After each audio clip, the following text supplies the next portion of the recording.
आप सभी को मेरी तरफ से जय माता दी।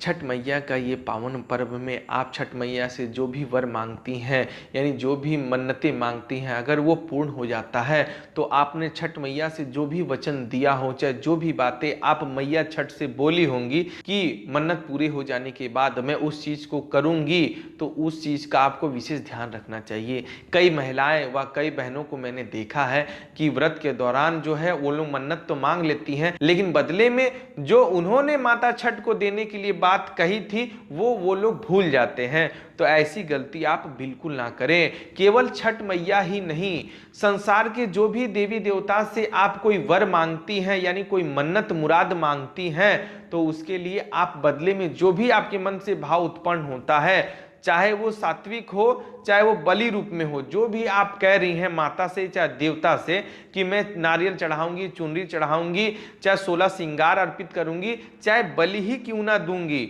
इस बात का विशेष ध्यान रखिएगा। आपने जिस शब्द का प्रयोग उस समय किया होगा, चाहे जिस चीज का भी वादा आपने किया होगा, उसको आपको मन्नत पूरी हो जाने के बाद आपको पूर्ण अवश्य ही करना है। उसमें आपको जरा सी भी देरी नहीं करनी चाहिए। जितना ही विलंब होगा उतने ही कष्ट आपके जीवन में आने शुरू हो जाएंगे। जी हाँ, कोई भी देवी देवता हो, ठीक है, अगर आपने मन्नत मांगी है तो बदले में आपने जो भी उनसे वादा किया है, ठीक है, उसको पूर्ण करना अब आपका कर्म है, आपका कर्तव्य है। तो इससे पीछे आप नहीं भाग सकते हैं, इस बात का विशेष ध्यान रखिएगा।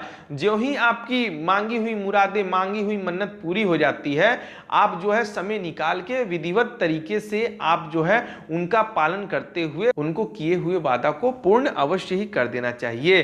सभी देवी देवता जो है मन्नत पूरी हो जाने के बाद आपका इंतजार करते हैं, यानी हर मन्नत मांगने वाले मनुष्य का भगवान इंतजार करते हैं कि मैंने तो अपना कर्म कर दिया, अब देखता हूं बदले में वो मनुष्य, यानी वो महिला चाहे वो औरत, यानी वो पुरुष चाहे वो महिला, उसका पालन कर रही है कि नहीं कर रही हैं। कई बार मैंने मंदिरों में देखा है कि मनौती मांगने के बाद कई महिलाएं जो है भूल जाती है कि मैंने क्या वादा किया है, और कभी कभी ऐसा भी देखने में आता है कि कई महिलाएं जिद पे अड़ जाती है कि अरे कोई जरूरी है, मैं अगर पूरा ना करूं तो भगवान हम पे नाराज हो। तो ऐसी बात नहीं है। भगवान के पास तो संसार की ऐसी कोई भी चीज ना हो जो उनके पास ना हो, उनके पास सब चीज परिपूर्ण मात्रा में उपलब्ध है। लेकिन आप सभी ने अगर भगवान को मन्नत मांगने के बाद अगर आपने कपूर चढ़ाने का भी वचन दिया है, भले ही वो 5 रुपया का ही क्यों ना हो, लेकिन आपको वो कपूर अवश्य ही जलाना है। अगर आप नहीं जलाते हैं तो आने वाले जिंदगी में आप जो है उनके रुष्ट होने का परिणाम आप देख लीजिएगा स्वयं कि क्या होता है।